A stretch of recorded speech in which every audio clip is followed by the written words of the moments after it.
In the week plus now since the election, Joe Biden has been declared the president-elect, but we have yet to see President Trump concede. And in fact, he is now actively contesting the results of the election, arguing that it's fraud, arguing for recounts, arguing that he, when it's all said and done, will still be president, and reportedly declining to engage in any sort of transition with Joe Biden, which is what normally happens between an outgoing president and an incoming president, whether that's classified briefings or even making space or even having a budget, supplying a budget to the incoming president's transition team.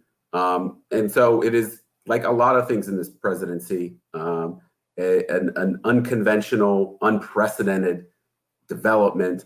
And we're going to take a look, I think, and scrutinize a little bit some of the claims from President Trump. And Michael, before I ask you to make an assessment of some of the legal offerings from the Trump campaign, I just want to make clear at the outset here that there is nothing unusual about asking for recounts where they're legally permitted. And there's nothing unusual about insisting that every vote be counted for the most part.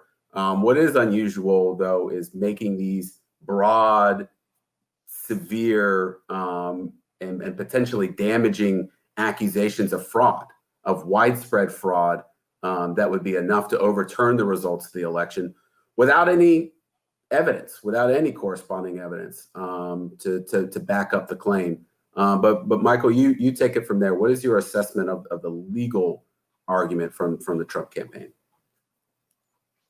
Yeah, I mean, so there have been a flurry of lawsuits, right, that began almost immediately after the trajectory of the race became clear. Really, in the early hours of Wednesday morning, we ran a piece at 3:30 a.m. On election night that Wednesday morning, quoting Republican officials saying they'd be flooding these states with thousands of lawyers, as indeed they have.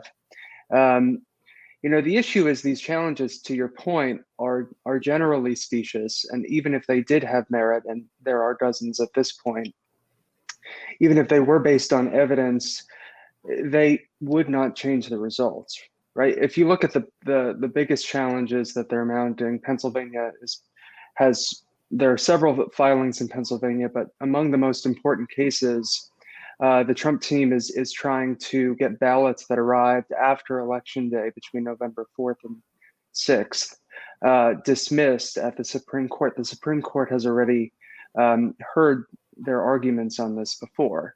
We're talking about early ballots that arrived after Election Day.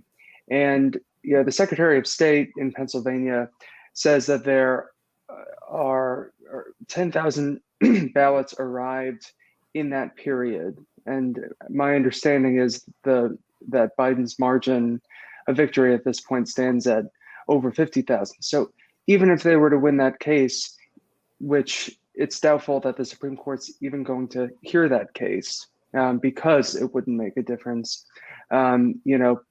it would barely eat away at that margin. In Michigan, where they're citing pretty vague terms like incompetence and irregularities, the margin it's like 150,000, right? A blowout compared he's to up several percentage points. I mean, that is not right. an especially close race relative to some of these others in Michigan. Or relative to where, to his own margin in 2016, which of course was not contested, and never has a recount or a lawsuit changed the outcome of an election that was that decisive. And it's called, lawyers who are involved in election law refer to it as the margin of litigation. We are well outside of the margin of litigation in several of these states, certainly in Michigan.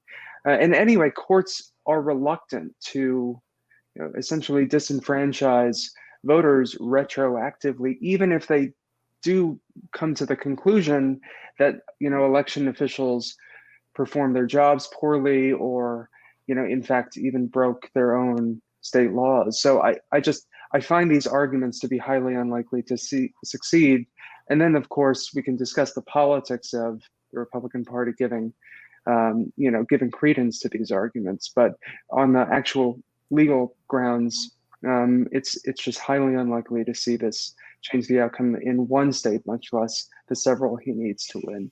Well, it's been an interesting dichotomy, I think, emerge in statements that we've received, both on the record from top Republicans, and in maybe more private statements made to some reporters. Because on the record, you have, say, the Secretary of State, Mike Pompeo, talking about transitioning to a second Trump term.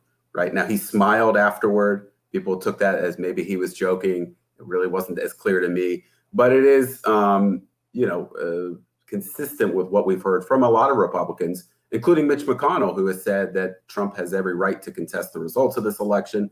I don't think Mitch McConnell made any allegations of fraud, but he's also not throwing up any roadblocks to the president's transition. And at the same time, it seems like we've had just a handful of blind or anonymous quotes in the media from senior Trump officials also saying that, well, we're just basically humoring the president at this point. Right. I'm not sure that the Republican base sees it that way right now.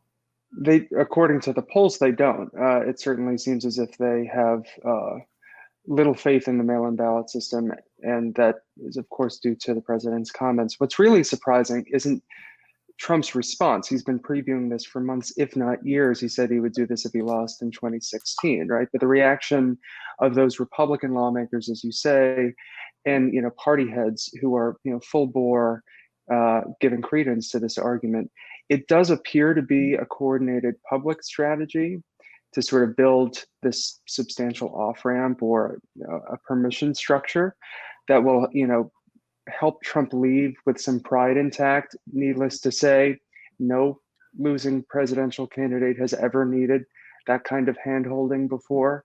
But here we are. The question becomes how long that off-ramp is and where it lets off, right? Does it lead to challenges to certified results? Does it lead to the party supporting the president's efforts to change the votes of electors?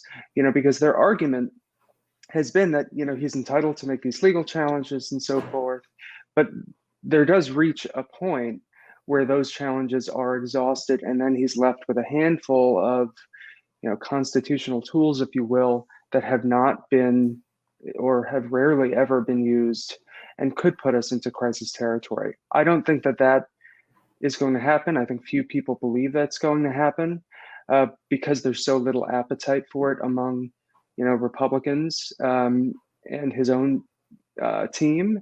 But that is a risk they run as they build this permission structure. And lastly, you mentioned Mike Pompeo's statement yesterday.